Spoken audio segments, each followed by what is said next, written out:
TV Câmara, Campinas. Pois é, boa noite para você que acompanha ao vivo a programação da TV Câmara. Falamos aqui do plenário. Em instantes será realizado um debate sobre o processo de judicialização do plano diretor de Campinas. A reunião foi convocada pelo vereador Pedro Tourinho, do PT, e vai contar com especialistas do assunto. O que vai acontecer, o que vai ser discutido, você vai acompanhar a partir de agora. Uma boa noite a todas e a todos que nos assistem na TV Câmara, as pessoas aqui presentes. Eu sou o vereador Pedro Tourinho e esse é um debate público que nós realizamos, que trata do processo que o Plano Diretor de Campinas, que foi aprovado no ano passado, está sofrendo... Foi ano passado? Foi 17? Ou 18? 2018, foi ano passado mesmo, não estou doido não. Que foi aprovado em 2018, e que cria uma situação muito complexa para a cidade de Campinas, né, visto que o plano diretor é a peça legislativa que se propõe a estruturar e dirigir efetivamente o processo de planejamento, organização, desenvolvimento urbano da cidade de Campinas, né. O plano diretor, como algumas pessoas que acompanham essa temática e muita gente acompanhou nos jornais, na mídia, sabem, foi objeto de alguma polêmica, né, durante o processo de sua discussão. Um processo de discussão que foi, na nossa avaliação, conduzido de maneira absolutamente cartorial por parte do poder público, pobre do ponto de vista das suas possibilidades de contribuição, né, com uma diferença muito profunda da contribuição dada por setores distintos da sociedade, né, os movimentos populares, os movimentos urbanos organizados, tendo uma participação infinitamente menor do que setores do mercado, setores que atuam na área imobiliária especificamente. E a gente sabe que isso se dá porque, afinal de contas, a terra e a maneira como a gente utiliza a terra na cidade de Campinas já faz muitos anos se tornou o principal instrumento de realização de interesses econômicos de uma certa elite, né, uma certa elite improdutiva, uma certa elite que não tem, né, tanto compromisso assim com a cidade, mas que reserva, usa e explora a nossa terra de um jeito que muitas vezes não tem nada a ver com a perspectiva de construção de uma cidade mais justa, de uma cidade para todos e todas, de uma cidade em que as pessoas desfrutem de fato de direitos, né? É uma perspectiva, então, muito complexa. Eu, naquele momento, votei, inclusive, contrário à aprovação daquele plano diretor, por não reconhecer que a sua construção ela contemplava os pressupostos básicos que estão estabelecidos para a realização de um plano diretor, e não por acaso isso é parte do que a gente vem enfrentando na judicialização hoje, né? Nós vamos aqui ouvir, a Vanja, inclusive, é uma das advogadas que participou da construção desse processo que culminou na judicialização do plano diretor, que está nesse momento, né, suspenso, né? Integralmente ou parcialmente? Parcialmente suspenso.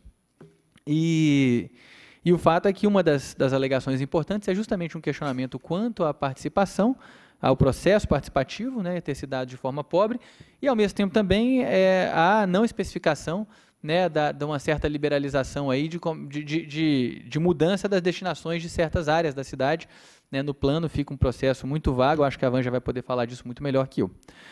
Então, esse é um compromisso que nós temos no mandato, né, e que é muito importante que a TV Câmara seja um instrumento para a gente poder divulgar, as pessoas que acompanham a discussão pública na cidade possam ouvir o que vai ser dito aqui, para que a gente não só trabalhe na perspectiva de que futuramente essa discussão seja feita de uma outra maneira, com outro tipo de apropriação por parte da sociedade, mas principalmente para que a gente entenda as consequências dessa judicialização, né, e o que isso vai trazer de imediato para o desenvolvimento da cidade. Tá? Então, eu quero agradecer a presença aqui das três convidadas que vão falar na mesa. A primeira é a Evangelina Pinho, que está aqui, né, ali na minha esquerda, que é advogada especialista em legislação urbanística. Aqui à minha direita, a Cláudia Oliveira, que é conselheira do Conselho Municipal de Desenvolvimento Urbano de Campinas e é da ONG Minha Campinas. E aqui, ao meu lado, a Laura Bueno, né, que é professora de Arquitetura e Urbanismo da PUC Campinas, figura muito conhecida aí, né, de todo mundo que discute urbanismo nessa cidade. Então, quero agradecer muito a presença de vocês três e, desde já, então, passar a palavra para a Vanja para ela começar a sua fala. Muito obrigado.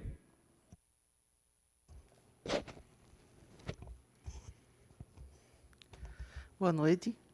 Eu gostaria de iniciar agradecendo ao convite do vereador Pedro Tourinho e cumprimentar a Cláudia Oliveira, do Minha Campinas, e a professora Laura Bueno.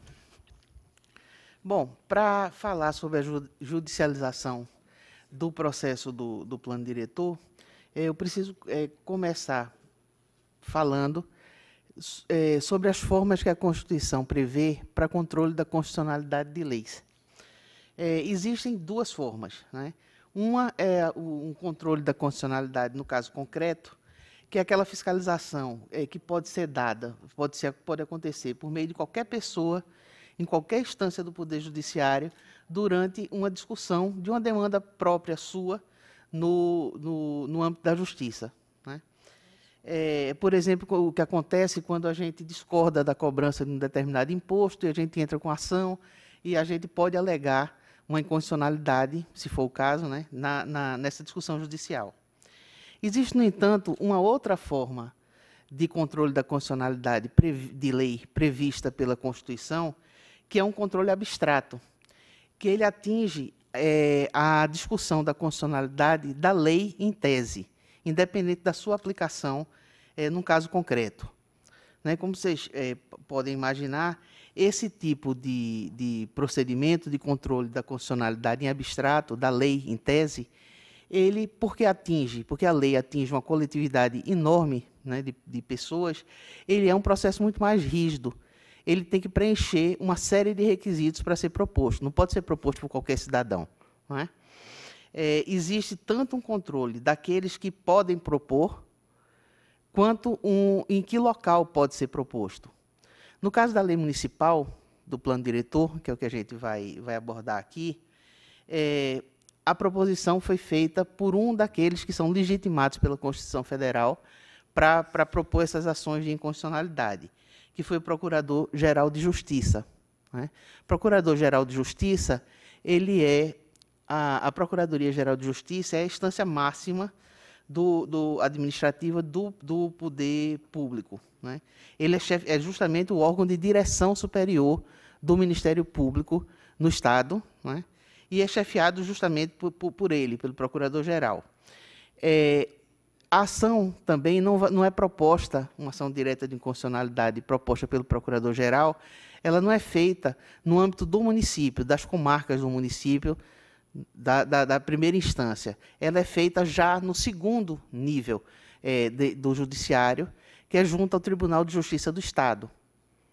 É bom que a gente explique. Então, para um Procurador-Geral de Justiça propor uma ação, ele tem que estar certo, né, de uma série de indícios bastante concretos, ele tem que estar convencido de que há, de fato, efetivamente, uma inconstitucionalidade a ser abordada na questão da lei a ser questionada, né? Essa ação, essa ADIM, essa ação direta de inconstitucionalidade, que foi proposta pelo Procurador-Geral de Justiça em relação a dispositivos do Plano Diretor de Campinas, ela surgiu a partir de uma representação que foi feita, né, junto à Procuradoria, pelo procurador da nona vara aqui de Campinas, que é de Habitação e Urbanismo, o doutor Valci Cobori, e também por duas entidades da sociedade civil, o Minha Campinas, que está aqui na mesa, e o Movimento Resgate Cambuí, né, cuja representante, Tereza Penteado, também está presente, né, com o apoio de mais um conjunto de 20 entidades aqui de Campinas. Então, esse grupo também, quer dizer, tanto o procurador Valci Cobori, né, quanto eu propusemos, antes mesmo dessa representação, uma ação civil pública, eu representando as entidades, para a gente tentar impedir, no tempo certo, a própria votação do plano diretor, porque existia já, concretamente, uma série de dispositivos, uma série de procedimentos que a gente via como inconstitucionais, né? Então, a representação feita ao Procurador-Geral, ela foi instruída, né, com a cópia do plano aprovado, com a ação civil pública que a gente havia movido aqui em Campinas, e também com um conjunto de 2 CDs, para vocês terem ideia da quantidade de documentos que existiam aí dentro, né, que foram acompanhando a representação e que foram, de fato, um trabalho incansável de diversas pessoas da sociedade civil, da Tereza, a Cláudia aqui, a Laura, que está aqui também, o Marcelo e a Alessandra Canepelli, o Tiago, lá do Taquaral, a advogada Tina Ernestina, Eleusina, Manuel Bueno, José Furtado, só para citar alguns nomes de pessoas que estavam diretamente envolvidas à frente das suas respectivas entidades e que se dedicaram bastante para trazer, né, o conteúdo dessas ações. Bom, a nossa representação ao Procurador-Geral, ela foi baseada em alguns artigos da Constituição Estadual, porque é bom que se diga, né, um questionamento da lei, da constitucionalidade de lei municipal, ela tem como base o questionamento em relação à Constituição Estadual, mas que também representam um rebatimento na Constituição Federal, né? Bom, primeiro, o artigo 5º da Constituição Estadual, que trata da harmonia, né, que diz que os poderes do Estado, Legislativo, Executivo e Judiciário, eles são independentes e harmônicos entre si, sendo vedada a delegação de atribuições. Esse é um princípio básico de direito que consta também da Constituição Federal. O segundo ponto são os princípios da administração pública, que consta do artigo 111 da Constituição do Estado e que nós identificamos uma série de procedimentos que quebraram com os princípios que estão previstos na Constituição. Outro artigo 180 da Constituição do Estado, que trata do estabelecimento de diretrizes relativas ao desenvolvimento urbano. É onde se fala do pleno desenvolvimento das funções sociais da cidade, onde se fala da participação das respectivas entidades comunitárias no estudo, encaminhamento e solução de problemas, plano, programa e projetos que lhes sejam concernentes, isso é textual, que fala também da preservação e proteção do meio ambiente. Enfim, esse conjunto está no artigo 180 da Constituição. E outro artigo elencado foi o artigo 191, em que diz que o município providenciará, com a participação da comunidade, a preservação e conservação, defesa e melhoria do meio ambiente natural e artificial, etc. Bom, em resumo, foram 3 pontos que podem resumir, né, os preceitos constitucionais que nós consideramos violados e, por isso, propusemos a representação. Uma, a indevida delegação de poderes. Segunda, a falta da participação popular. E terceira, a ofensa ao princípio da impessoalidade, né? Nem todos os termos, é bom que se diga, foram exatamente aceitos pela Procuradoria-Geral. Como eu disse, o procurador, para ele propor uma ação, ele tem que fazer um estudo, ele faz um estudo apurado, e, para isso, ele se serve de outros membros do Ministério Público, outros procuradores, outros que são essa segunda instância aí do Ministério Público, para fazer uma avaliação de tudo aquilo que está sendo proposto na representação e verificar ou não o cabimento de ingressar com a ação. Então, existe esse controle antes do ingresso da ação pelo Procurador-Geral, né? Então, ele se baseou na proposição da ADIM, da Ação Direta de Inconstitucionalidade, em 2 pontos que estão absolutamente consagrados na jurisprudência, tanto do Tribunal de Justiça de São Paulo, quanto de outros tribunais brasileiros. Primeiro, em relação à falta da participação popular. E isso a gente ouve sempre muitos comentários, né, quando se fala dessa ADIM. Bom, a participação popular, é bom que se diga, na elaboração do PD, ela não se resume à mera, digamos, ou à realização de audiências públicas ou de contatos mais pontuais, né, com a população, né, ou as audiências públicas mesmo, que acontecem só no final da Câmara, no final do processo na Câmara Municipal. A garantia de participação, ela se dá ao longo do processo, né? E essa garantia de participação ao longo do processo não basta para isso se existir apenas o contato entre o órgão executivo, enfim, a proposta do plano, e a população. É preciso que essas informações que chegam à população, elas estejam devidamente claras, devidamente precisadas, para que as pessoas saibam efetivamente o que está sendo discutido e o que está sendo votado, o que está sendo escolhido, enfim, que elas possam efetivamente participar, né? Diz a representação do tribunal, para que o município possa exercer a autonomia legislativa nesse assunto, é preciso possibilitar e efetivamente garantir o controle social, isso é, a participação das respectivas entidades comunitárias no estudo, encaminhamento e soluções dos problemas, planos, programas e projetos que lhes sejam concernentes, cita a Constituição do Estado. A participação popular no desenvolvimento urbano é um instrumento legitimador das normas produzidas na ordem democrática, que, além de permitir a discussão especializada e multifocal do assunto, garante-lhe a própria constitucionalidade, como robustece o artigo 12, da Constituição Federal de 1988.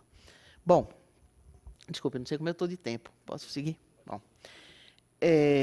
Então, do ponto de vista do princípio da participação popular, no que foi que eu destaquei aqui alguns pontos, 3 pontos, nós elencamos mais na representação e o Procurador-Geral também na sua petição, mas 3 pontos que, digamos, que a gente entende que macularam, né, o princípio da participação popular. O primeiro, e também muito comentado, são as emendas posterior ao processo, né? Emendas que foram ao processo de discussão. As emendas que foram propostas pelo próprio Executivo e emendas também que ocorreram aqui por parte da Câmara dos Vereadores, né? Foram 8 emendas de autoria do Executivo e 42 emendas de vereadores que descaracterizaram dispositivos que foram objeto de estudos de planejamento prévio e de conhecimento da população. No entanto, quando foram depois apresentadas, submetidas para a sanção do prefeito, apenas 5 foram vetadas, apesar das 42 mais 8 das 50.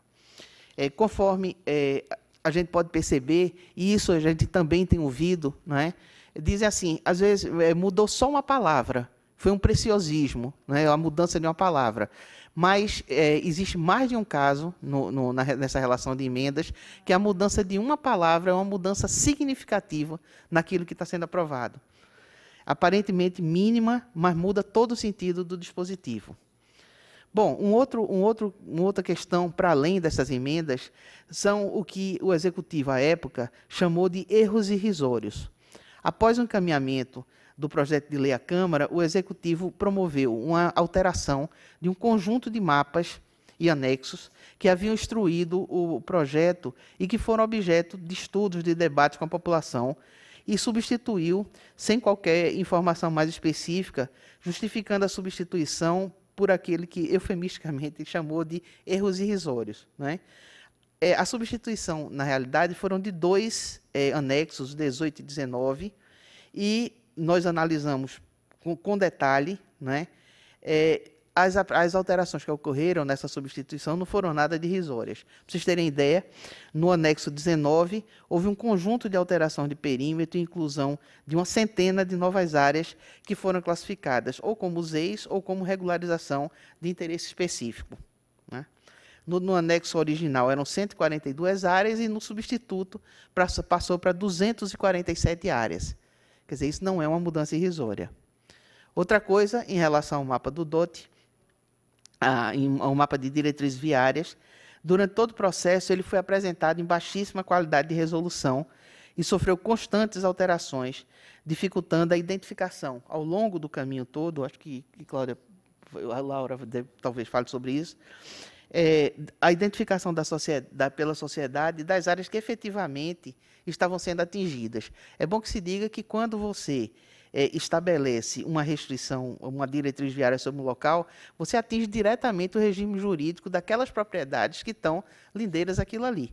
Quer dizer, se você tem uma área, uma casa, que vai passar uma diretriz viária ali em cima, né, evidentemente que aquilo tem impacto direto no seu bem, né? E é isso que se exigiu ao longo do tempo, e os mapas apresentados foram sempre de baixíssima qualidade, prejudicando, assim, totalmente a compreensão da população sobre esse ponto. Outro ponto que eu destacaria aqui, né, são as áreas potenciais para grandes empreendimentos. Elas foram indicadas no artigo 29 lá do plano, com a identificação incompleta e, em alguns casos, com absoluta indefinição. faltou a definição dos limites, a descrição dos limites de grandes áreas, né? Como, por exemplo, a gente citou algumas áreas. Uma área que está identificada para grande empreendimento é identificada como FEAC, sede e invernada. Uma área que foi definida como remanescente da Fazenda Santa Genebra. Uma outra área que foi chamada de parte urbana da Fazenda Palmeiras. Quer dizer, isso é muito pouco para você mudar, né, todo um regime de propriedade no local. Bom, tudo o que afastou o conhecimento e a compreensão da população que estava em discussão e deliberação macula, sem dúvida, o processo de regularização de participação social e fere de inconstitucionalidade o plano. O outro ponto que foi alegado, então, um é a questão da participação popular, né? E a outra questão é a indevida indelegação de poderes e violação à reserva legal. Esse foi o segundo ponto alegado, né? O que é isso? As normas urbanísticas, elas quase sempre apresentam restrições ao direito de propriedade. Então, por isso, elas gozam de um princípio da reserva legal, ou seja, só podem ser alteradas ou impostas à população, às pessoas, aos proprietários, por lei em sentido estrito. Não pode haver delegação para que isso seja feito por decreto, como foi o que aconteceu no caso do plano diretor aprovado, né? Além dos mapas com baixíssima definição, ele delega, né, ao Poder Executivo a descrição posterior das áreas, né? Então, ao fazer essa delegação de atribuição, ela incorre no vício de inconstitucionalidade. Cito como exemplo aqui a questão das macrozonas, né, que estão lá no artigo 5º, parágrafo 2º. Né? Elas dizem expressamente: as áreas das macrozonas descritas desse artigo, constante do anexo 1 desse plano, serão descritas por decreto. Né? Então, além da macrozona, isso também, essa inconstitucionalidade também se estendeu para a definição de outras unidades territoriais, como o caso de APGs, como o caso das áreas potenciais de grandes empreendimentos. Tem um telefone? Está ali. Acho que sim. Bom, não é...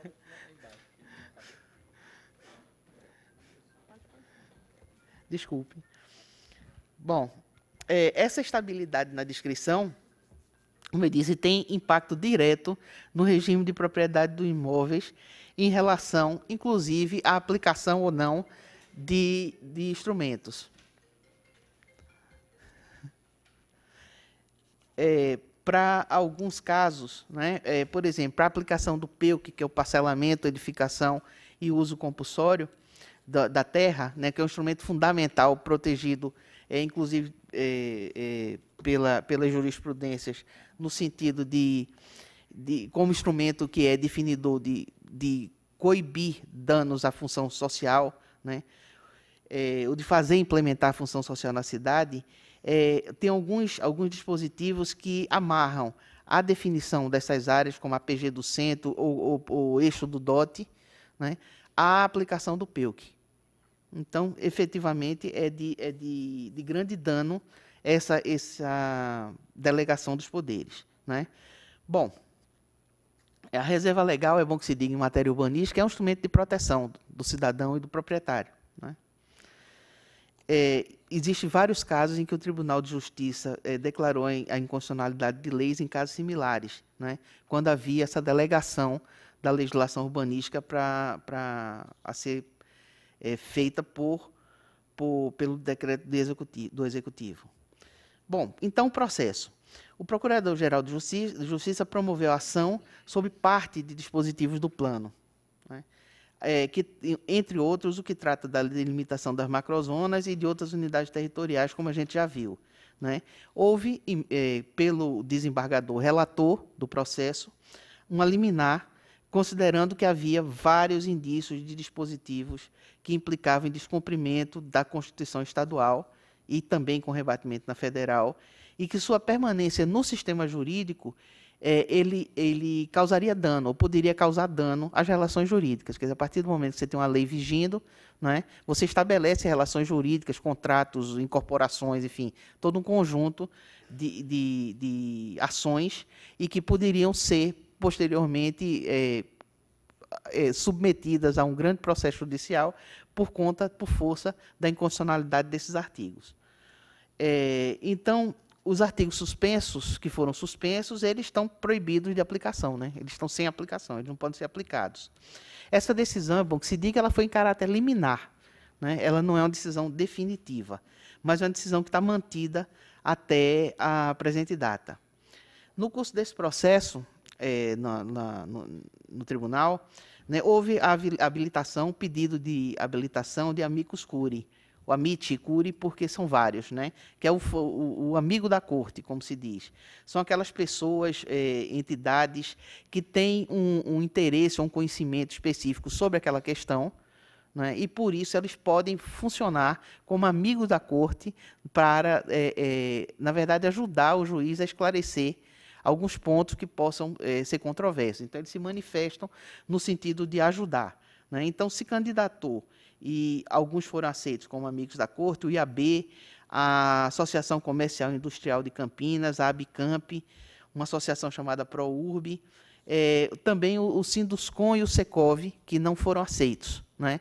Porque existia, claro, interesse imobiliário, foi entendido pelo Judiciário como um claro interesse imobiliário que havia. Bom, então, o MP, por manifestação do seu procurador-geral, do seu subprocurador, ele revalidou as posições iniciais do Ministério Público, do Procurador-Geral de Justiça, concluindo que há, de fato, apesar de todas as manifestações dessas entidades que se alinharam na defesa do plano, que havia sérios indícios, de fato, da inconstitucionalidade desses artigos.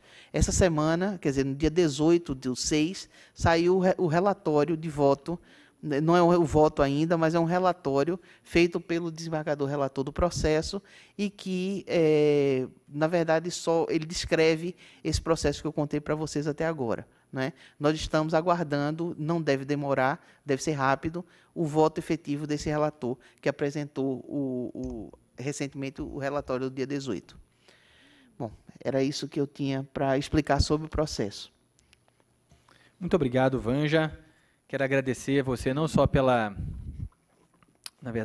explanação aqui, mas por estar protagonizando essa luta em defesa de um plano diretor melhor para a cidade de Campinas, né? Acho que isso é fundamental para a gente ter alguma perspectiva de desenvolvimento para essa cidade que não seja devastadora, eu acho. Então, eu quero agora passar a palavra para a Cláudia Oliveira, que é conselheira do CMDU, feito eu disse antes, né, o Conselho Municipal de Desenvolvimento Urbano, e é representante da ONG Minha Campinas.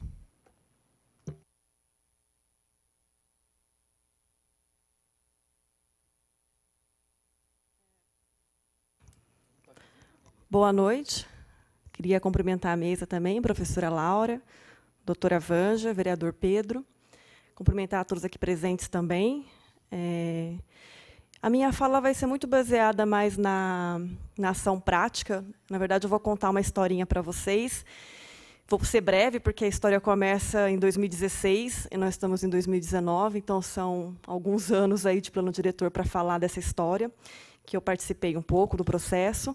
Vou contar baseado na minha experiência e como é que foi essa atuação frente ao processo, na época, pelo Concidade. Eu tinha uma cadeira lá, representante da Minha Campinas.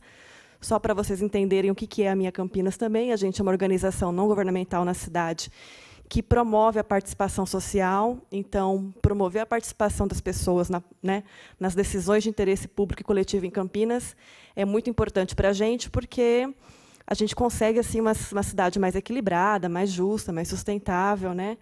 Mais democrática. E eu queria dizer que esse processo, em 2016, ele começa com o adiamento do plano diretor, né? A gente teve... E aí, por que o adiamento do plano diretor? Eu queria falar um pouquinho, para todo mundo entender, quem está em casa, está assistindo, né, o que é um plano diretor. A gente fala plano diretor, primeiro, o que é plano diretor, né? Se você falar para todo mundo, muita gente não sabe. É uma lei aí das diretrizes, né, do planejamento urbano e desenvolvimento da cidade pelos próximos anos. 10 anos, é bastante tempo. Então, por isso que é muito importante a participação de todo mundo, né, de quem usa a cidade, de quem acessa a cidade, dos cidadãos. E aí o Estatuto da Cidade, ele então prevê, né, o Estatuto é de 2001, é uma lei que regulamenta, né, a política urbana É quase a nossa Constituição brasileira da política urbana. E aí eu vou passar aqui também, eu trouxe para vocês o que diz, então, o Estatuto da Cidade, né? Ele diz que, na construção, né, na elaboração de um plano diretor estratégico de uma cidade, deve haver o quê? Deve haver a promoção de audiências públicas e debates com a participação da população e de associações representativas dos vários segmentos da comunidade.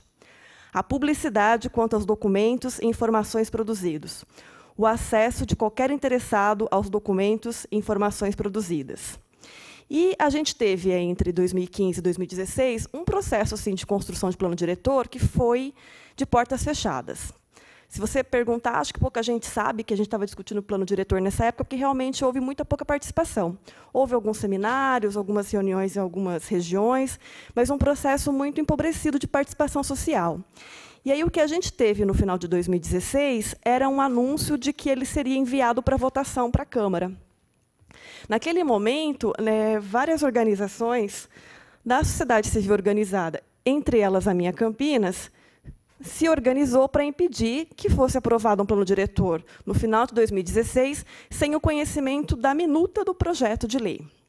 E aí a gente criou, a minha Campinas, e junto com outras organizações, a gente acabou fazendo um chamamento e tentando, naquele momento, impedir a votação do plano diretor, porque a gente nem conhecia, na verdade, a minuta do projeto de lei. O que a gente tinha era o caderno de subsídio e algumas diretrizes do que seria o plano diretor da cidade, uma lei importante, que deve haver participação para além do que diz o Estatuto da Cidade, porque, enfim, direciona aí, né, as diretrizes para uma cidade pelos próximos anos. A gente fez uma campanha na época que chamava Adia Jonas, pedindo o adiamento desse plano diretor, para que houvesse, então, de fato, um processo mais participativo que envolvesse a cidade como um todo. Nesse processo de participação, é muito importante citar, e eu acho que a participação ela é muito relevante nesse sentido, enquanto a sociedade civil se organiza, não enquanto o que o poder público promove, porque, infelizmente, hoje ele promove muito pouco, né? Então, a gente tinha, nesse momento, o Fórum Cidadão pelo Plano Diretor Participativo. Aqui são algumas das organizações que participaram, são mais de 20, depois esse número foi crescendo cada vez mais, chegou a 25 organizações, que queriam, sim, participar da construção do plano diretor e queriam, sim, que tivesse reuniões, que tivesse audiência pública, que tivesse, principalmente, a questão da divulgação, da comunicação, da publicidade, dos documentos, dos mapas, né? Não basta você falar o que vai fazer, você tem que mostrar como é que isso vai ser aplicado na prática. Então, nesse momento, a gente acabou se organizando e pedindo que ele não fosse votado assim, às pressas, e que, sim, fosse construído, então, um processo mais participativo. E a gente conseguiu, né? Naquele momento, a situação também era tão ruim de se enviar um plano diretor para votação sem nenhuma participação, que aí a gente teve uma notícia, em novembro de 2016, que Campinas iria adiar a entrega do plano diretor para 2017, que seria o ano seguinte. Inclusive, uma das falas no jornal aqui do G1, de 1/11 de 2016, do prefeito de Campinas, né, o Jonas Donizete, era que entidades e conselhos municipais solicitaram que fosse aberta uma discussão com a população sobre melhorias que devem ser priorizadas. Então, a mobilização, nesse momento, ela foi importante para a gente conseguir garantir algum processo de participação.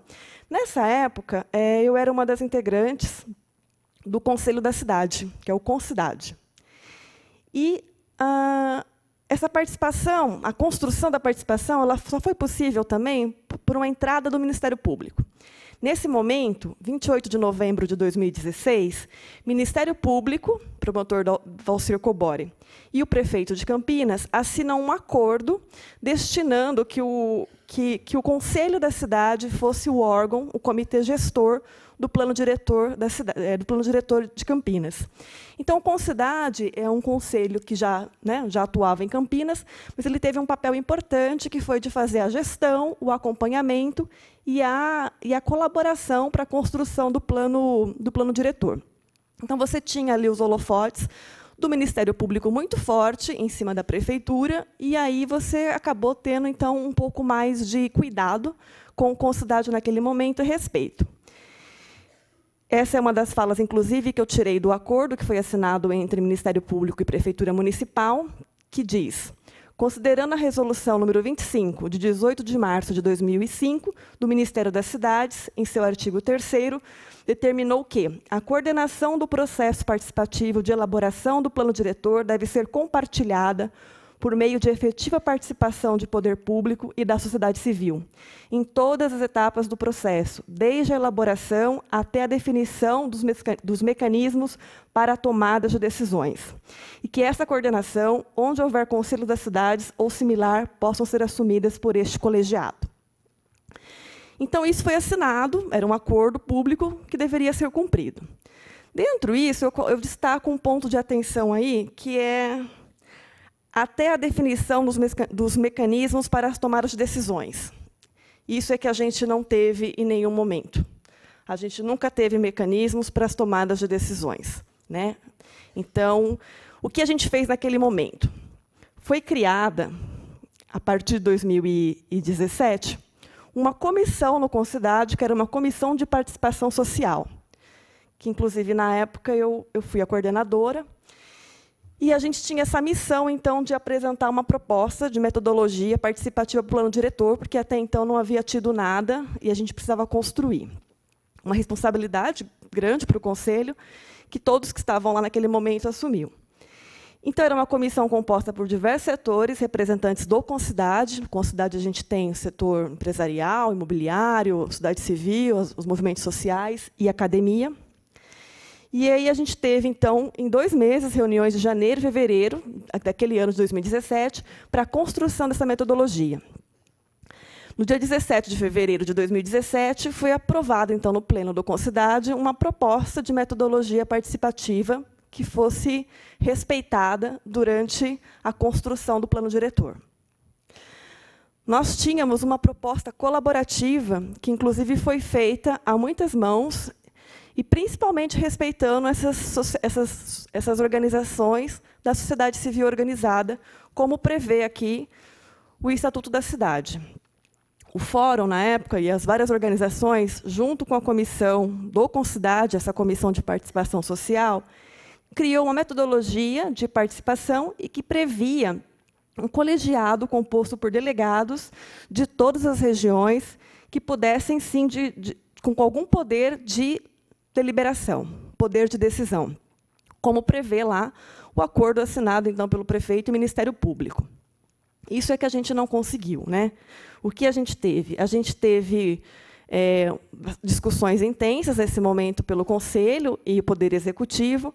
Essa parte de um colegiado com poder de decisões deliberativa, ela acabou não sendo votada no Pleno do Concidade, ela foi rejeitada, né, pelo Conselho, pelo Poder Executivo, o secretário, na época, municipal de Planejamento Urbano, que é o Santoro, e também atual presidente, quer dizer, secretário e presidente, né, do Conselho da Cidade, do Concidade.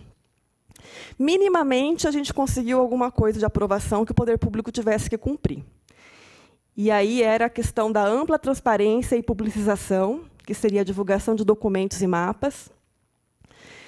E aí, o que a gente aprovou lá, a gente passou um ano inteiro cobrando essa transparência e essa publicação e essa divulgação, sempre com muita dificuldade, né, de você ter uma divulgação, uma comunicação para a cidade como um todo, sempre na justificativa da falta de recursos, mas a prefeitura tem recursos para fazer propagandas, para poder investir em publicidade. Por que não investir numa publicidade para tratar de uma lei tão importante, fazer um chamamento amplo, chamar as pessoas para discutir o plano diretor?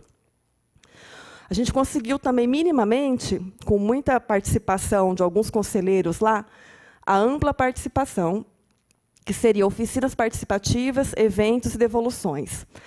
A gente preveu as oficinas devolutivas de 2015, porque em 2015 haviam feito só um diagnóstico, não voltaram nas regiões comunitárias para fazer as devolutivas e queriam aprovar o plano diretor.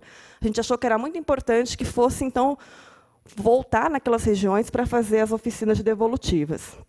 E a gente conseguiu aprovar mais 17 oficinas nas APGs, que são áreas de planejamento e gestão, para discussão da proposta do governo no seu texto base. Então, era importante que tivesse ali a proposta efetiva, né? E depois a discussão, inclusive, em audiência pública, com a minuta, com o projeto de lei, para que as pessoas pudessem debater em cima do que estava dito. A cobrança durante esse ano em relação à publicação desses materiais e conteúdos no site, inclusive só fizeram a criação de um site, começaram a colocar algumas coisas lá, via muita cobrança da comissão de participação. Então, era semanal, quase, as nossas reuniões, e sempre uma luta ali de braço, né, para a gente pedir um mapa com mais resolução, para a gente pedir o último documento que tinha sido elaborado, para a gente acompanhar o que estava sendo discutido. E uma coisa que eu acho muito importante, eu acabei participando de todas as oficinas APGs, eu fui nas 17 oficinas em bairros, e o que a gente via era que chegava uma proposta pronta de governo. E quando a gente falava em plano diretor, e isso era muito discutido, né, inclusive pelo promotor, falou algumas vezes na fala dele, que o plano diretor deveria ser um pacto, né, um acordo entre a sociedade civil e o poder público, que fosse consensuado ali um modelo, né, de cidade que valorizasse o que as pessoas querem, o que as pessoas desejam para a cidade. E isso, em nenhum momento, a gente via nas discussões. A gente via um plano de governo que estava chegando pronto para ser apresentado, mas você não tinha um espaço de debate ou de colocações. As sugestões que vinham, elas eram registradas, mas elas nunca eram acolhidas. Então, você tem um processo participativo que, de fato, a gente questiona se esse processo participativo é uma falácia. Porque, quando você fala em participação social, você desrespeita as pessoas participarem para que algo seja construído.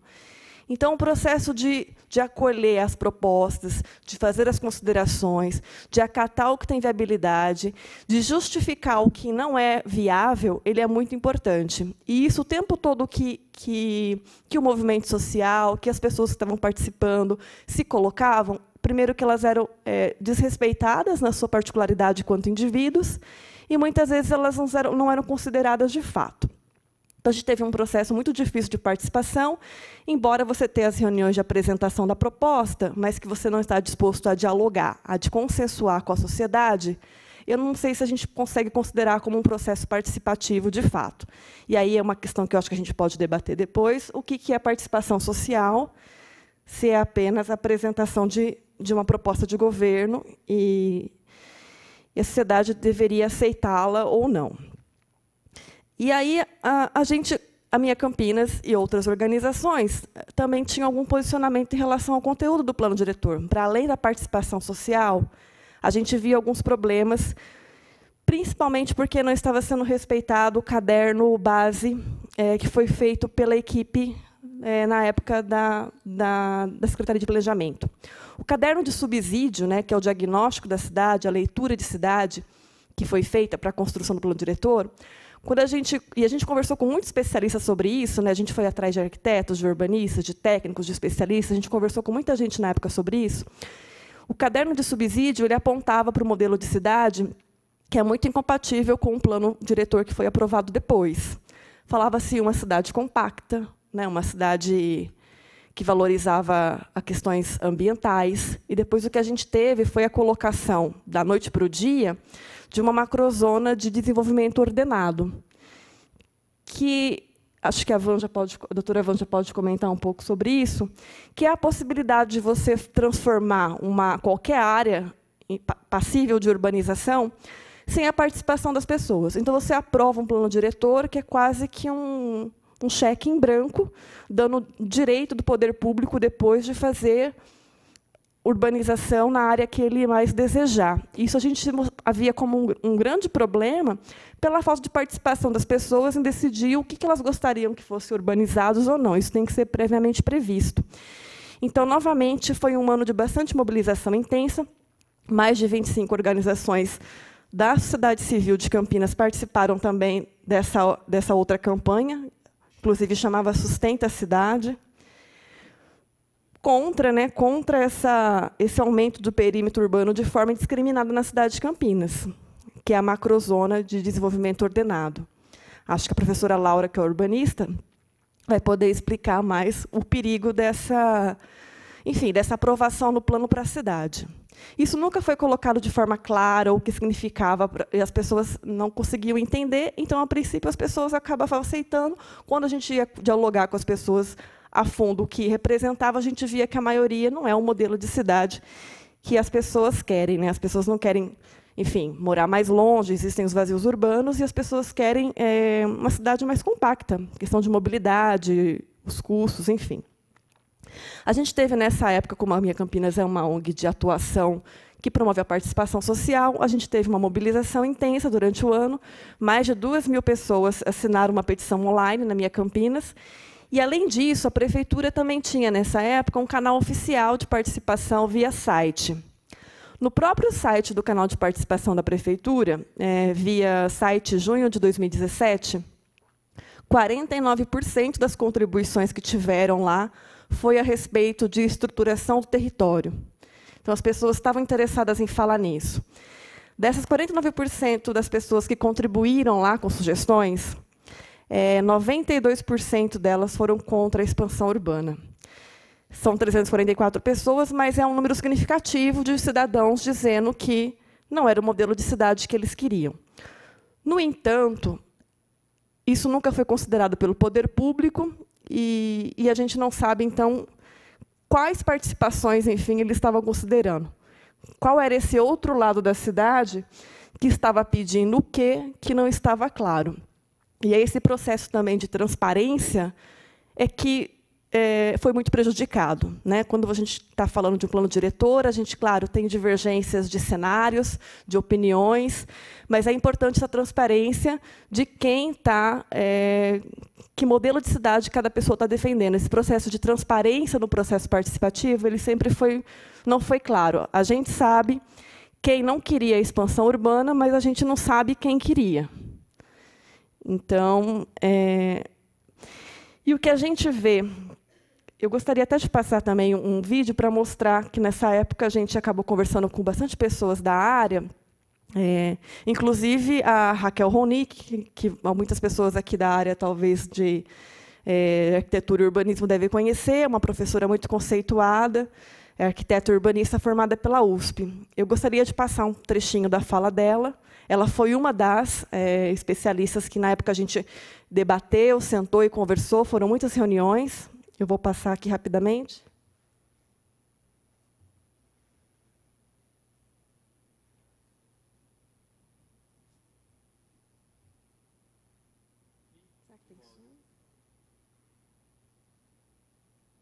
Uma cidade que já tem uma urbanização absolutamente dispersa, dependente do automóvel, muito difícil no cotidiano para que as pessoas se desloquem. E, na medida que você amplia a mancha urbana e diz toda a área mancha urbana, isso significa que qualquer lugar pode ser urbanizado a qualquer momento, piorando muito mais as condições de mobilidade e de circulação na cidade. Além do mais, a pergunta que não quer calar é: qual é a capacidade de suporte das áreas que já estão urbanizadas, que já fazem parte do perímetro urbano? Por que não fazer com que essas áreas cumpram sua função social e ofereçam alternativas de moradia para todos os grupos sociais que vivem em Campinas? Não, evidentemente, ao abrir a cidade para que possa ser urbanizada em qualquer lugar, nós também estamos premiando aqueles que hoje se encontram dentro do perímetro urbano e usam essa terra e esse espaço apenas para especular e não para poder ser usado pelo conjunto dos cidadãos da cidade. Por isso, não tenha a menor dúvida, diga não à expansão da zona urbana para todo o perímetro de Campinas. Fortaleça aqueles argumentos técnicos que demonstram claramente aonde Campinas pode e deve se expandir.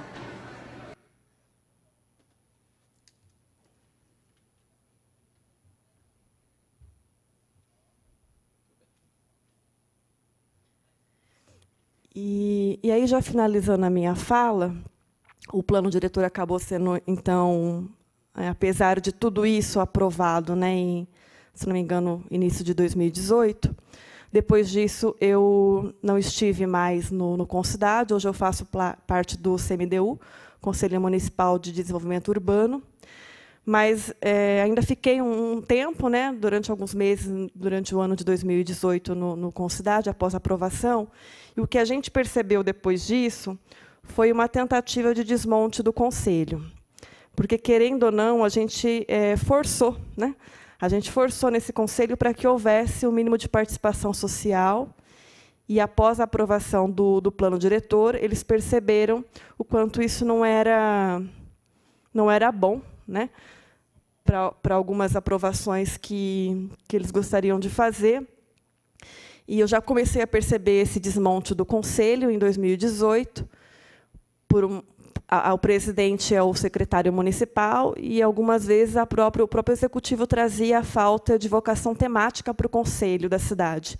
Imagina você discutir num Conselho falta de vocação temática para uma cidade de 1.200.000 habitantes, uma maior cidade do interior do estado de São Paulo, você dizer que um conselho da cidade não tem o que discutir. Então, e recentemente, antes de vir para a reunião, eu também conversei com amigos que ainda estão lá no Concidade, e ele me passou algumas coisas que eu acho importante a gente falar, porque isso faz parte do processo participativo.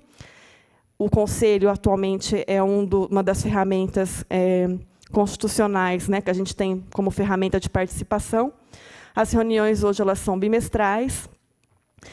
Não existe quórum sequer para aprovar as atas. Para vocês terem uma ideia, o calendário de reuniões deste ano ainda não foi aprovado, por falta de quórum, sem pauta para ser discutida.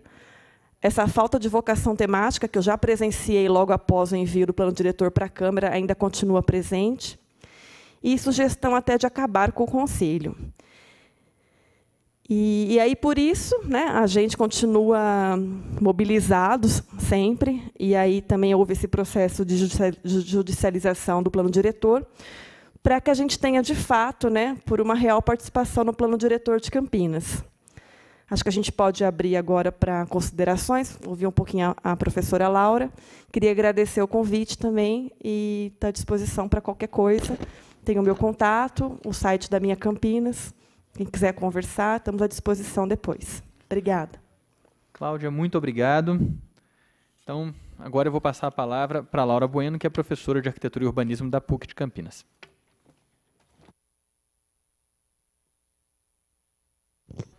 Alô. Bem, boa noite a todos. Eu quero agradecer muito o convite de voltar a esta casa. Fazia tempo que eu não vinha aqui. Desde a última audiência pública do plano diretor, eu nunca mais voltei. Fiquei, acho que, meio traumatizada aquele dia.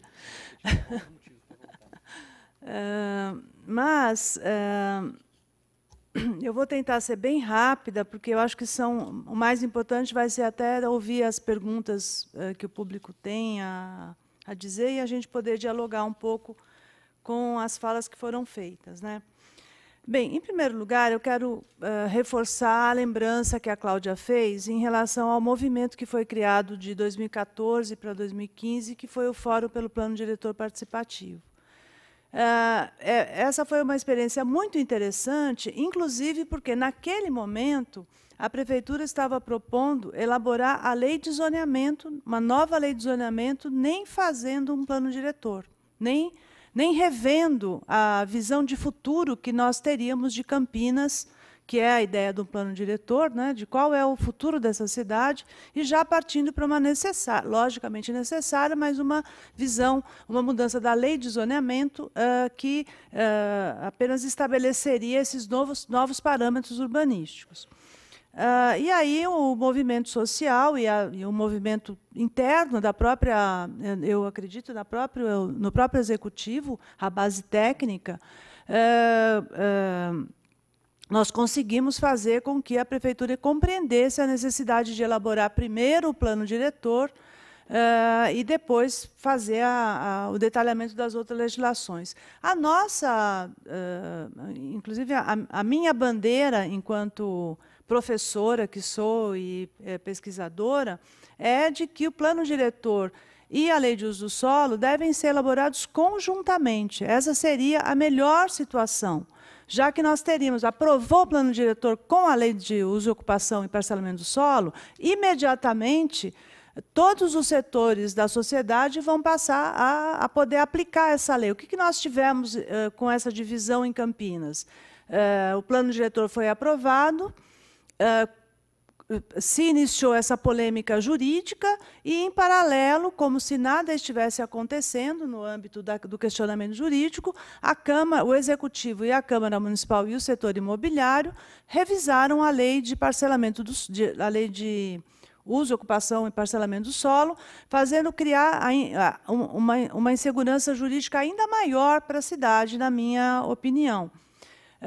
Então, o fórum, esse movimento do fórum, eu participei dele como pesquisadora, como professora, especialista que sou na área, mas, sobretudo, como moradora de Campinas. E eu fiquei sabendo que estava em discussão uma nova legislação urbanística para Campinas, não foi pela Faculdade de Arquitetura, não foi pelos órgãos da imprensa em 2014, não foi por nada disso. Foi porque, como moradora e subsíndica de um condomínio numa determinada região, eu fui convidada pelo Tiago, atuante na região do Taquaral, a participar de uma reunião na qual ele nos apresentou uma apresentação que ele havia conseguido nas reuniões, eu acho que do Concidades mesmo. E foi aí que eu percebi que estávamos em risco, que havia realmente decisões muito importantes e impactantes que estavam sendo tomadas. E eu quero fazer lembrança à memória do arquiteto Denis Pérez, nesse período, que ele já atuava como representante do IAB, ele já atuava no CMDU, na época, e foi uma pessoa muito correta, no sentido de ter sido uma ponte de informação entre o fórum, o pessoal da universidade e o CMDU, porque ele trazia o que estava em discussão do ponto de vista do conteúdo mesmo, o que estava em discussão entre o Executivo e as comissões temáticas do CMDU. De fato, ele teve um papel muito importante para que a gente pudesse se preparar, entender o que estava acontecendo, procurar mais informação, tal. Eu vou agora, então, voltar ao presente e colocar a minha primeira reflexão. O Brasil está hoje numa situação econômica paralisada em termos, né, com a crise econômica, muito pouca atuação do setor imobiliário, as atividades humanas que se apoiam no urbano, abrir uma nova loja, abrir uma nova indústria, fazer qualquer atividade, está tudo muito parado, né? Então, e nós temos essa situação de insegurança jurídica proporcionada por esse questionamento que a Justiça está fazendo à legislação de Campinas. Então, não está havendo uma grita, um esperneamento, uma preocupação tão grande, aparentemente, do setor econômico que se sinta prejudicado por essa paralisia da legislação. Ou seja, construtoras, donos de grandes propriedades, empreendedores, pessoas que querem abrir fábrica em Campinas, estavam fazendo negócios. Todos esses negócios estão também paralisados. Então, Campinas está sofrendo duplamente a crise político-econômica que nós temos, porque há uma situação de insegurança jurídica, e veja, eu que quero abrir uma lojinha no bairro tal, posso não estar preocupada com isso, mas uma pessoa que quer abrir um shopping center novo numa área que ela acha que vai haver uma expansão urbana com um grande condomínio, ou ela não vai fazer isso sabendo que talvez aquela mudança de rural para urbano, daquela gleba tal, não vai acontecer porque a Justiça está dizendo que isso é inconstitucional. Então, a Campinas está sofrendo duplamente social e economicamente esse impacto, né? E, então, por isso, eu quero agradecer, inclusive, à Câmara essa oportunidade de estarmos discutindo o que está acontecendo, porque está acontecendo hoje, né? Junho de 2019. Diversas ações não podem ser implementadas do ponto de vista urbanístico, porque há essa ação na Justiça. Agora, eu quero lembrar a todo mundo, se reaquecer a economia e aparecer um prédio de 50, 70 andares próximo ao Taquaral, ou onde tem, em diversos lugares aqui, onde está classificado o coeficiente de aproveitamento 4 como a mudança, aí sim as pessoas vão perceber que vai haver um sombreamento numa quadra inteira, que aquele lugar que você achava que era calmo, tranquilo, vai ter uma entrada e uma saída de garagem para 90 carros pela manhã e entrada de 90 carros à noite, e diversos outros impactos desse tipo. Também, o que está acontecendo? O setor imobiliário popular também está paralisado, porque não há terra. Essa legislação, do jeito que ficou, ela fez subir o preço de tudo, porque se pode fazer urbanismo em todos os lugares do município, é só convencer o executivo de fazer por decreto uma transformação de uso, toda a terra está valorizada. Né? Então, o lugar onde só pode... tudo isso está em jogo. Né? Então, eu gostaria de, primeiro, frisar esse aspecto, que tem um impacto social, sim. Não se trata de uma firula ou de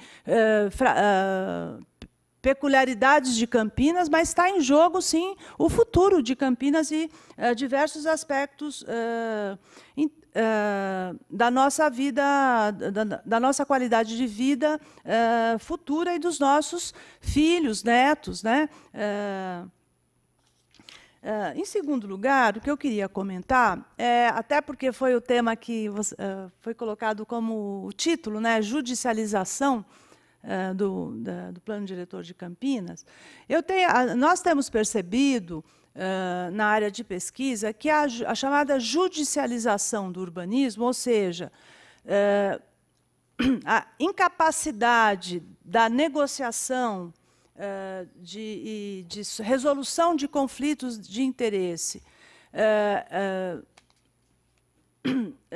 ou a discricionariedade, né, de alguns dos lados, faz com que um dos lados vá à justiça e vá chamar um setor que não tem expertise no assunto, muitas vezes não tem vivência na cidade.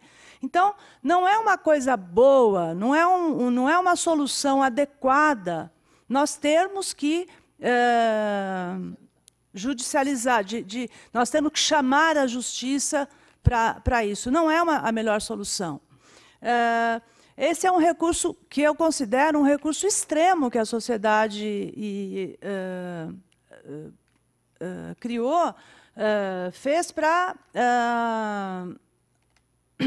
quebrar essa barreira que foi criada no conluio entre o Executivo e a Câmara. Porque não podemos, desculpem, não sei se eu vou ser presa depois de usar esse termo aqui, mas foi um conluio. Né? Aqui, eu assisti diversos debates, Então, podia vir o que viesse o texto do Executivo, o Legislativo ia aprovar, ou ia fazer, como fizeram, né, diversas iniciativas de colocar penduricalhos e coisas adicionais na lei, ou absolutamente desimportantes, ou que pioravam ainda um pouco mais a qualidade do projeto de lei. Né? Então, essa judicialização a gente pode ver como uma coisa que a Campinas deve procurar superar. Né? E realmente trabalhar com processos participativos mais longos, mais intensos, mais qualificados, com tempo para as pessoas pensarem sobre o impacto disso, sem essa preocupação de que, se o setor imobiliário ainda acredita que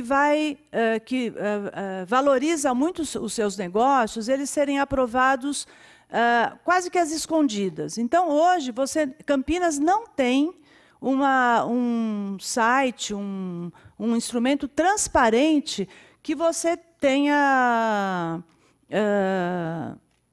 que você saiba o que está sendo proposto em termos de empreendimentos imobiliários na cidade. Vou dar um exemplo de uma outra cidade em que há mecanismos desse tipo. Na cidade de Vancouver, há 15 anos, pelo menos, ela tem um dispositivo muito simples, que é, quando um empreendedor entra na prefeitura com um pedido de análise de um empreendimento, o que a prefeitura faz? Ela designa, como aqui, designa um técnico para analisar o processo, certo? E, ao mesmo tempo, ela solicita da pessoa que fez o pedido que coloque uma placa no terreno dizendo: aqui estão solicitando fazer um prédio. O empreendedor é tal, o técnico responsável pela análise do projeto é tal, e o telefone dele é tal. Poderia pôr o e-mail, agora ia ficar mais prático, né? O que acontece com isso? Então, o que nós sofremos no Brasil? Você vai saber que a placa que você vai ver do lado da sua casa vai ser assim: vai iniciar a obra tal, ela já está licenciada no município, no estado, a CETESB já viu, já aprovou, você já dançou. Se for atrapalhar a tua vida, se for uma coisa de impacto negativo na sua vizinhança, já era. Então, todos nós crescemos, né? Hoje, os movimentos sociais sabem que não se trata de vir aqui invadir a Câmara, mas sim de vir organizadamente com um texto e entregar para discussão, sabe fazer uma petição, sabe criar representação para participar de conselhos. Né? Houve uma evolução. Então, o setor imobiliário, o setor econômico, precisa também evoluir e entender que essa transparência na área do urbanismo é fundamental. Eu vou terminar lendo um pequeno texto, um trechinho de um texto que saiu no site Justificando, no dia 18 de junho, da Vanesca Prestes, uma jurista, né? É um artigo dela, um artigo sobre corrupção urbanística.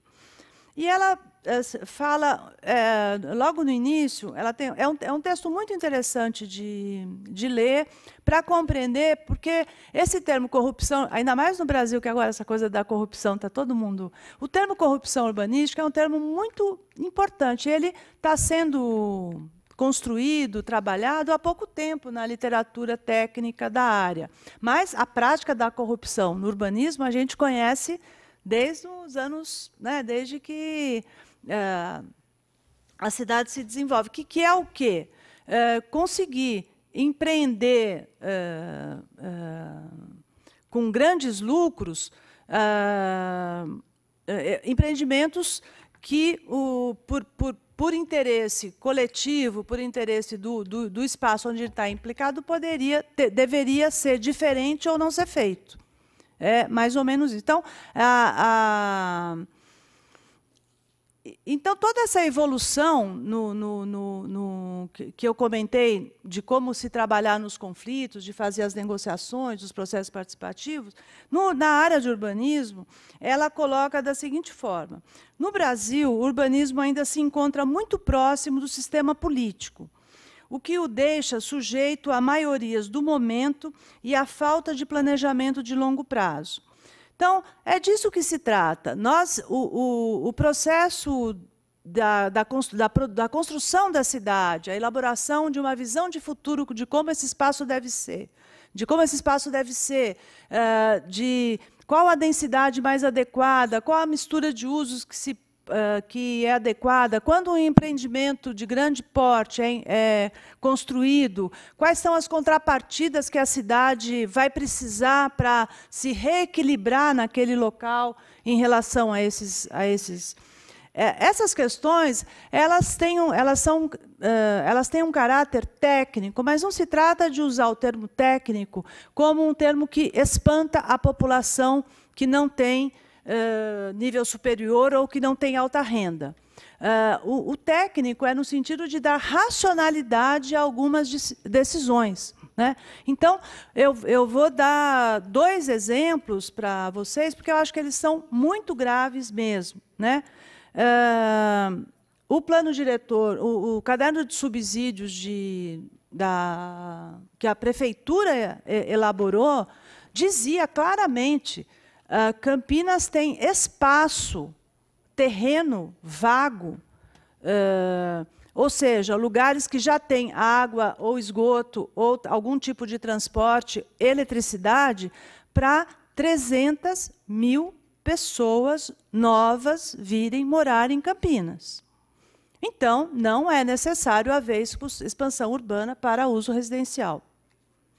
Então, não é racional que depois você tenha milhares de hectares de terra, hoje cobertos de vegetação natural ou agricultura, que eles sejam propostos para o uso urbano, porque não é racional, não tem racionalidade, né? E no caso de quando a Cláudia colocou ali os pedidos, né, e o movimento que foi feito questionando essa expansão urbana desenfreada, através da criação daquela malfadada macrozona, eu lembro que, na época, eu fiz a seguinte avaliação. No site da prefeitura, onde nós lançávamos as propostas, né, sugestões de modificações, eu digo nós porque era um grupo de pessoas que estava no fórum, diversos professores trabalhando, estudantes, moradores de diversas áreas de Campinas, movimentos populares, tal, foram fazendo diversas propostas de modificações. Eu acho que chegavam a 800 itens, se não me engano, num documento que a gente chegou a fazer. E que foi incorporado, está lá no site do... E havia 150 protocolos de proprietários delimitando a gleba, inclusive com cópia da matrícula, a matrícula que é aquele documento do cartório do registro de imóveis que descreve a propriedade. Então, o cara ia lá, ele levava assim: eu quero que a minha fazenda se transforme, ou a gleba tal da minha fazenda se transforme em urbano. E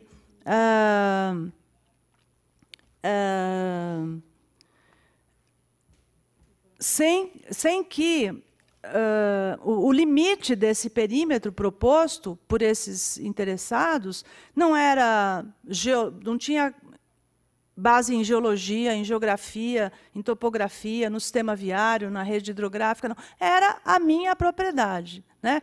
Então, o que você supõe? Você tem um proprietário de um proprietário de uma fazenda, de um sítio, que ele tenha 10 herdeiros ou coproprietários que vão se beneficiar disso. Você multiplica 150 por 10, você tem 1.500 pessoas beneficiadas contra centenas de milhares que vão ver suas propriedades prejudicadas. Todo mundo fica preocupado com a desvalorização do imóvel, mas a sobrevalorização faz com que depois você não possa pagar o IPTU, não possa aguentar as taxas. O futuro é um futuro complicado. Então, aquela velha armadilha, né, que você tinha uma casa bem localizada, valorizou muito, você vende aquela casa e vai morar muito longe, perdendo uma qualidade de vida de uma maneira muito grave, né? Então, essa falta de racionalidade, ela está ligada ao fato de que a nossa sociedade precisa ainda aprender e incorporar esse conhecimento sobre o impacto que essas decisões tomam. Por isso, eu continuo na defesa de que plano diretor e lei de uso do solo deveriam estar sendo pensados e analisados conjuntamente. E eu acho que foi muito importante que vocês tenham tido essa iniciativa para que a gente agora possa tornar mais público, tornar mais amplo as consequências do que está acontecendo com a legislação. Bem, e boa sorte para Campinas. Obrigada. Bem, muito obrigado, então, Laura. Quero agradecer as 3 debatedoras aqui. Agora eu quero abrir aqui o microfone para quem quiser fazer alguma intervenção. Só queria colocar que a gente tem um teto ali, que é às 21 horas, mais ou menos, o nosso limite de horário aqui. Então, se alguém quiser fazer uma colocação, o microfone está ali. É só se dirigir ao microfone e, claro, se apresentar, falar se é de alguma entidade, tá? Alguém se interessa a se colocar ali? Vai lá, pode ir lá, Gil.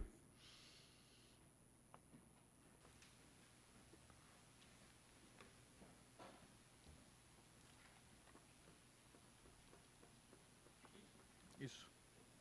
Não, ali. Meu nome é Gilberto Frank, eu sou cidadão aqui da cidade de Campinas, e a minha pergunta é para a professora Bueno. Eu gostaria de saber da professora como atrair mais pessoas para essa temática tão importante. Venho aqui também trazer as minhas necessidades para o meu vereador, né? E, enfim, cobrar, né? Mais fluidez, não dependendo de automóvel, né, para a cidade de Campinas, né? Eu acho que eu já conversei com ele algumas vezes sobre o tema, e eu e minha esposa, nós gostamos muito de caminhar, e nós caminhamos por bairros bonitos, né, como Barão Geraldo, como Taquaral, como Cambuí. Quando a gente quer sombra, a gente caminha no Cambuí. Quando a gente quer um pouco mais de sol, a gente caminha em Barão ou no Taquaral.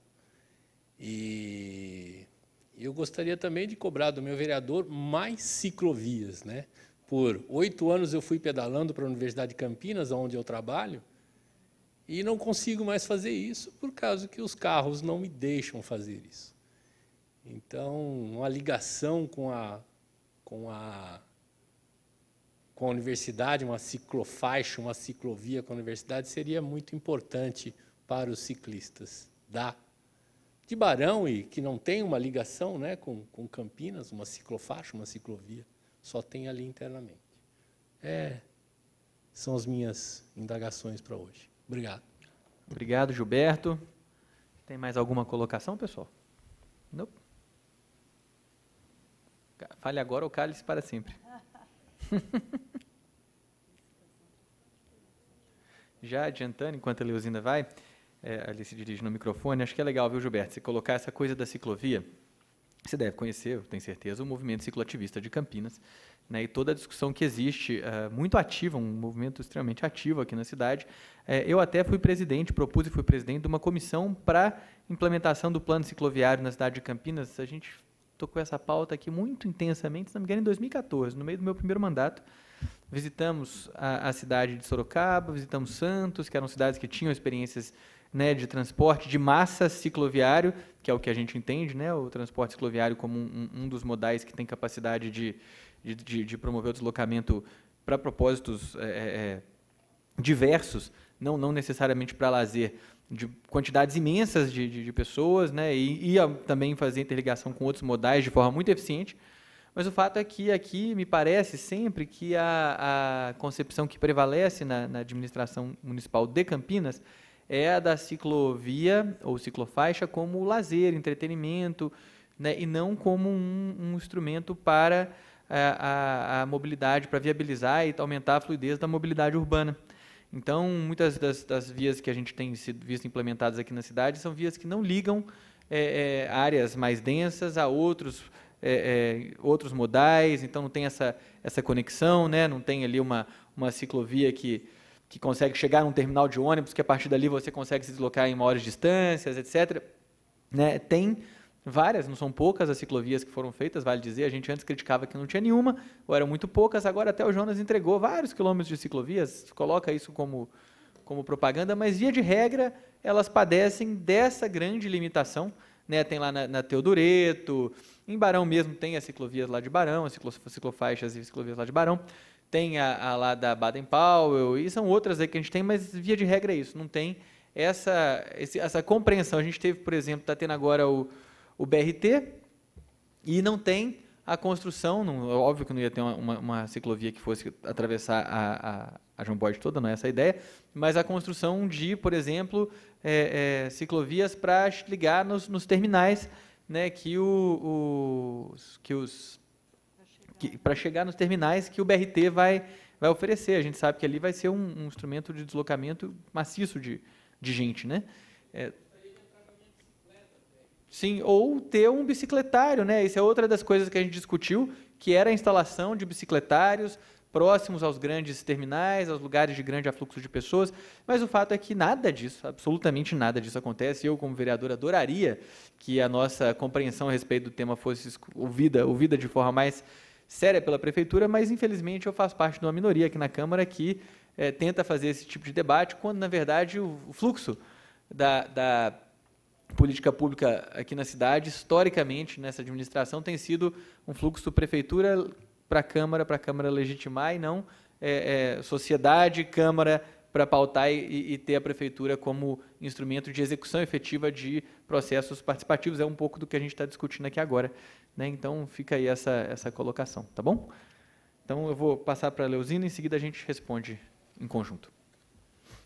Boa noite, meu nome é Eleusina, sou arquiteta urbanista. Eu queria destacar alguns pontos, né? Eu acho que tem uma série de questões que a gente podia discutir sobre a lei que está aí, né? Mas, primeiro, a questão da participação, né? Por que a gente tanto defende essa questão que é a participação, né? Porque a gente entende que a participação é que vai pautar o plano. A gente está fazendo um novo plano diretor para quê? A gente quer chegar aonde, né? Se eu não consigo ter um processo participativo inicial, de que cidade que se quer, e tal, como é que eu vou ter a pauta para fazer um projeto de cidade melhor, né? Então, acho que a participação, ela já de saída, faz falta para eu definir para onde eu quero ir, né? E o que está pautando essa discussão, né? Uma outra coisa que a gente tem discutido bastante, né, é a preocupação da permissão de empreendimentos de interesse social na macrozona de expansão urbana, né? Isso é muito, muito preocupante, né? A gente, recentemente, trabalhando nos empreendimentos do Minha Casa Minha Vida, e sabe das questões que estão colocadas lá, do distanciamento de uma população de baixa renda, das áreas com melhor infraestrutura, e fico pensando que a gente vai repetir essa história com essa lei que está posta aí, né? Quer dizer, toda a defesa que se faz, que as pessoas precisam morar perto, né? Por que se faz um plano de habitação para definir quais são as áreas aptas para a habitação de interesse social? Isso cai por terra na medida em que eu permito novos empreendimentos de interesse social em qualquer lugar da macrozona de expansão urbana. Acho que isso é um outro ponto. E a questão dos recursos também, acho que a gente perde uma chance assim enorme, né, de poder ter um sistema de gestão que consiga, a partir da implementação dos instrumentos urbanísticos, talvez a Vanja possa falar um pouquinho sobre eles, né, quais são as oportunidades para a aplicação dos instrumentos urbanísticos do Estatuto da Cidade que estão sendo perdidas com a lei que está posta aí, né? Você não poder aplicar, por exemplo, a outorga onerosa, e aí poder começar a ter recurso extra-orçamentário para fazer, por exemplo, as ciclovias, né? Para ter um conselho que vai deliberar sobre recursos para poder ter habitação de interesse social de qualidade, né? O que a gente acompanha de outras cidades que conseguiram fazer planos que estão aplicando os instrumentos urbanísticos. A gente começa a ter grandes possibilidades de recursos, de decisões coletivas, de aplicação desses recursos, né? Então, por que não se faz uma série de coisas para a cidade, né? Então, se falou da ciclovia, implantação de parques, habitação social. O dinheiro não dá, mas a oportunidade para se capturar recursos da valorização imobiliária para um fundo que possa fazer uma série de coisas para a cidade, a gente também está perdendo num plano diretor que não tem isso na sua lei, né? Então, acho que era importante que a mesa comentasse um pouco sobre isso, né? A falta que faz para Campinas, que vai fazer para Campinas, não poder aplicar os instrumentos urbanísticos para começar a ter recursos, para ter um sistema de gestão onde um conselho delibere sobre recursos. E recursos para quê? Para todas as ações que são prioritárias para a cidade, regularização fundiária, habitação social, mobilidade urbana, enfim. Então, eu queria que a mesa comentasse um pouco sobre isso. Obrigada. Obrigado, Leuzina. Então, agora eu vou devolver a palavra para a mesa, pedindo que a gente tenha uma certa brevidade aí, só pela questão do tempo. Ah, tem mais alguém falando? Ah, Tereza. Vai querer falar, Tereza? Eu queria dar um palpite aqui. Então, palpite. Vamos lá. Só peço que seja breve, tá, Tereza? Tá bom. Só para lembrar que o parecer do CMDU teria que ter sido feito antes de vir para a Câmara e não foi. E a gente brigou muito por isso. É um item da lei orgânica e eles continuam ignorando. Infelizmente, eu não consegui entrar com uma ação com isso. Mas agora eu estou fazendo direito, quem sabe daqui a 5 anos eu consiga. E o projeto da Cidade Melhor, eu acho que é difícil. As irregularidades aqui são infinitas. A gente teve uma audiência aqui a semana passada, que foi muito esquisita até. Foi uma audiência onde o cidadão foi maltratado. Então, nós já estamos cuidando disso também.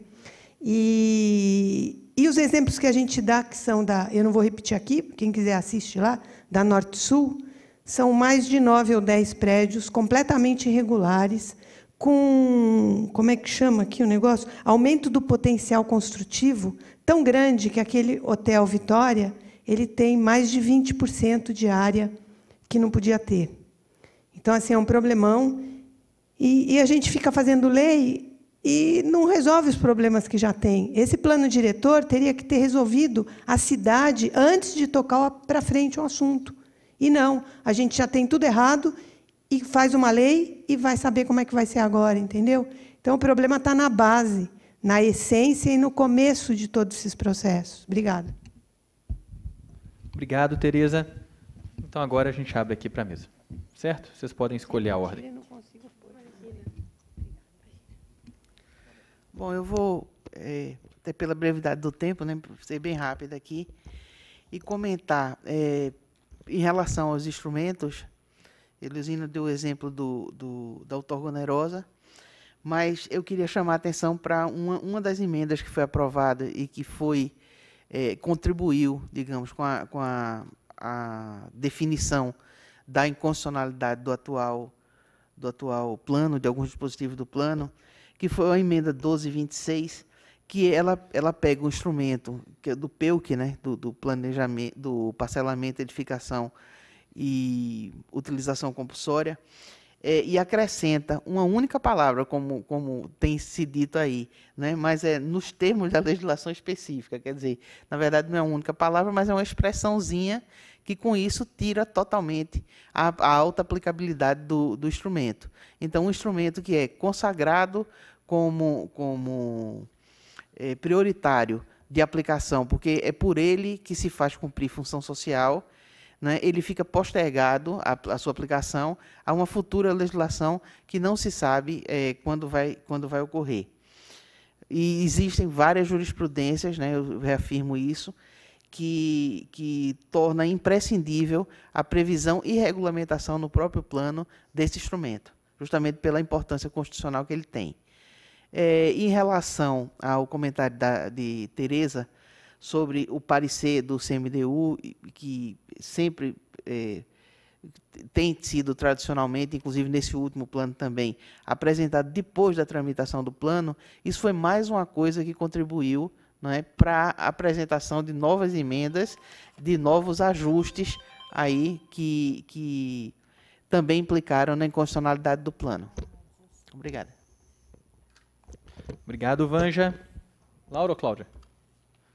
Laura, vamos lá. Já está na mão aqui. Bem, eu quero agradecer os comentários, as perguntas, e perguntas difíceis, né, para a gente responder rapidinho. Mas eu queria colocar... Marquei aqui 3 comentários para fazer. Em primeiro lugar, eu acho que é importante que cada um de nós, trabalhe para a conscientização da população sobre a crise socioambiental que vive o mundo, né, o planeta Terra, e que está presente dentro das nossas casas, né? Eu acho que essa conscientização sobre a crise socioambiental tem dois grandes intelectuais que usam o termo do analfabetismo. O Capra usa o termo analfabetismo ecológico, que nós não conhecemos os processos ecológicos, então que a gente trata a questão ambiental com muita... Então, por exemplo, essa questão o plástico na água. Só agora, né, 2018, que começam a aparecer publicações que, em qualquer lugar, que aqui dentro provavelmente tem partícula de plástico, dentro dessa água que, teoricamente, foi limpa. Tal. Mas isso já está comprovado desde os anos 70. Né? Então, é importante, portanto, que nós desenvolvamos o espírito científico nas pessoas, nas crianças, nos adolescentes, para que eles possam ter a curiosidade de compreender como os processos físicos, químicos e sociais ocorrem. E não simplifiquemos a realidade. E uma outra intelectual é a Hermínia Maricato, que usa o termo analfabetismo urbanístico. Ela acha que nós temos que fazer a sociedade brasileira entender melhor o que é a cidade, como ela é produzida, como ela nos faz bem ou faz mal, e como o poder local, o agenciamento do governo local tem grande responsabilidade sobre a qualidade de vida e das relações sociais que ocorrem, já que os serviços locais são de competência municipal. Então, eu acho que a nossa batalha para melhorar é uma batalha inteira. Você melhora o governo, né, ou melhora os vereadores, melhora a qualidade do governo, tendo uma população que não só vote melhor, mas também seja capaz de negociar melhor, de pressionar melhor, de construir propostas que o executivo, portanto, não pode deixar de aceitar, né, e que você convença todos esses setores. Então, eu acho que é esse que é o nó que nós precisamos desfazer. E aí o processo de conscientização e o processo participativo é fundamental, né? E hoje a gente está vendo aqui essa plateia, aparentemente está vazio, né? Não tem, veio pouca gente pessoalmente, mas o fato disso está gravado, de você poder pedir para um amigo seu, indicar para um amigo seu, uma amiga, você pode assistir, pode rever, multiplica a nossa capacidade de trabalho, de conscientização e mobilização da sociedade, né? Então, eu acho que é nessa que nós temos que apostar. Obrigada. Obrigado, Laura. Então, agora a Cláudia. Rapidamente comentar a fala da Eleusina. Eleusina é uma pessoa que sempre trouxe nas discussões essa preocupação com as áreas de interesse social, moradia popular e a função social da terra. Eu acho que é uma questão que a gente tem que pensar mesmo, porque esse processo de quem não pode pagar é sempre empurrado para mais longe, mais longe, mais longe. Então, a especulação ela vai fazer isso, né? Gera esse processo que no urbanismo a gente conhece como gentrificação. E a gente deveria ter um plano diretor, então, que olhasse para atender esses prédios ociosos que a gente tem aqui na região, inclusive central, aproveitamento dos vazios urbanos. essa é uma questão muito importante que você sempre trouxe para a discussão. Agradecer a fala da Eleusina. E, Gilberto, me conectei muito com você. Eu também sou uma cicloativista, sou defensora da bicicleta como mobilidade urbana, ativa. Uso a bicicleta no centro, mesmo sem as ciclovias.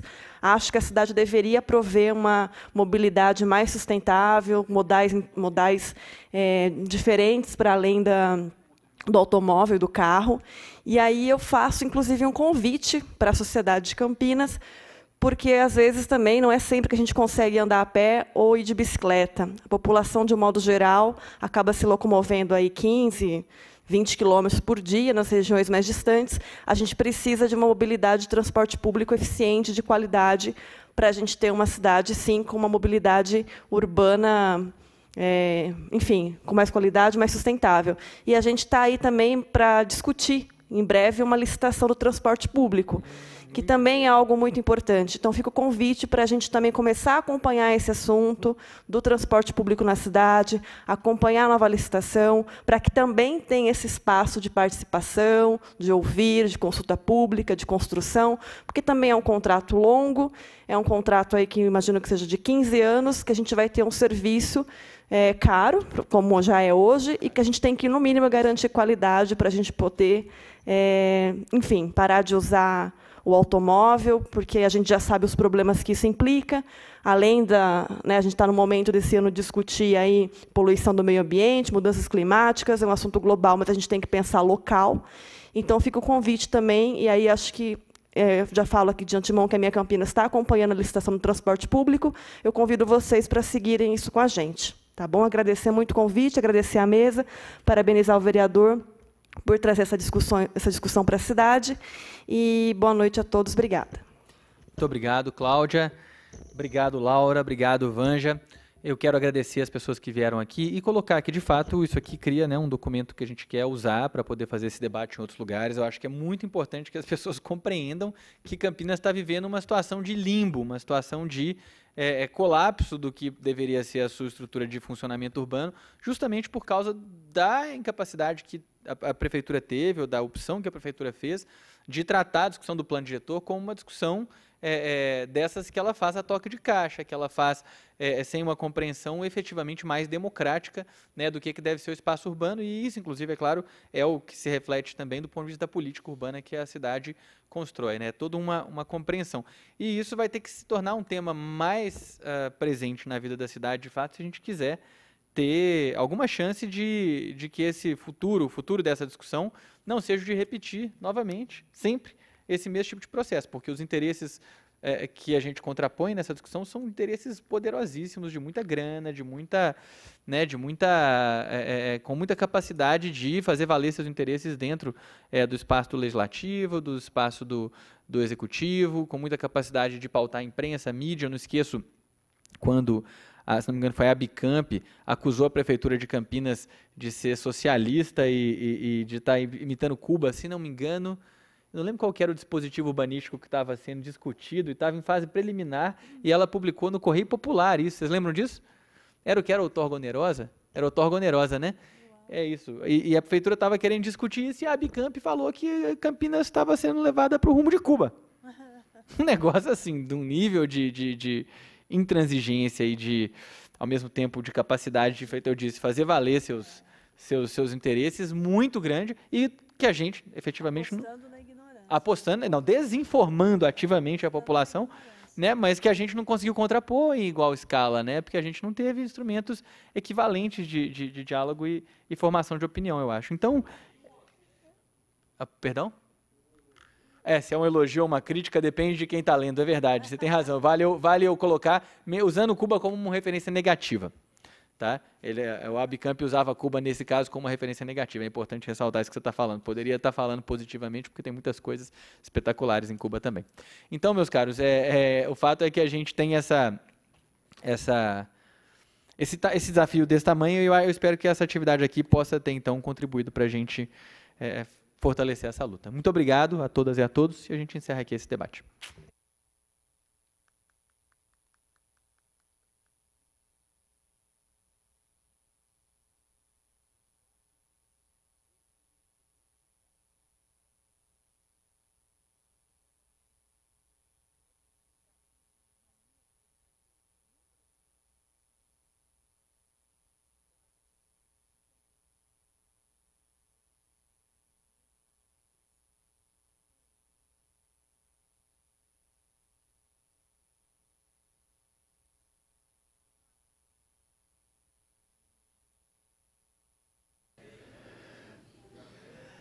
Pois é, boa noite a todos ligados na programação da TV Câmara Campinas. Estou aqui com o vereador Pedro Tourinho, do PT, para falar justamente a respeito deste debate bastante proveitoso, né, vereador? Boa noite. Boa noite. Eu não tenho dúvida que é proveitoso, porque a população precisa entender que existe um instrumento que organiza como é que a cidade vai se desenvolver. Se a pessoa mora num lugar no fundo, longe do centro da cidade, só tem emprego no centro da cidade, tem que se deslocar 2, 3 horas, né, todo santo dia para poder trabalhar e tudo mais, isso não é por acaso, isso é porque houve uma série de opções que foram sendo feitas para o desenvolvimento dessa cidade, opções que acabaram culminando com esse tipo de violência urbanística para a vida das pessoas, estou citando só uma, mas tem vários outros tipos, né, com consequências diretas para o dia a dia da população. Então, a gente precisa participar dessa discussão, precisa garantir que ela vai ser democrática, participativa, e é claro, agora que a gente tem um plano diretor que foi aprovado aqui, na minha avaliação, de forma muito equivocada, a gente tem que estar pronto para enfrentar isso,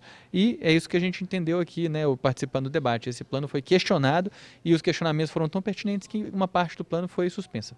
O senhor entende que Campinas merece um plano diretor melhor, vereador? Não tenho a menor dúvida que Campinas merece um plano diretor muito melhor, né? A gente espera que no futuro administrações outras possam fazer essa discussão novamente. Então tá bom, obrigado, boa noite. Eu que agradeço. Então tá bom, muito obrigado ao vereador Pedro Tourinho, do PT, que conversou ao vivo com a gente aqui na programação da TV Câmara. Lembrando que amanhã, ao 12h30, a gente se encontra, toda a equipe de jornalismo da TV Câmara Campinas, no jornal Câmara Notícia, portanto, que vai começar a partir do 12h30. Agora você segue com a programação normal da TV Câmara. TV Câmara Campinas.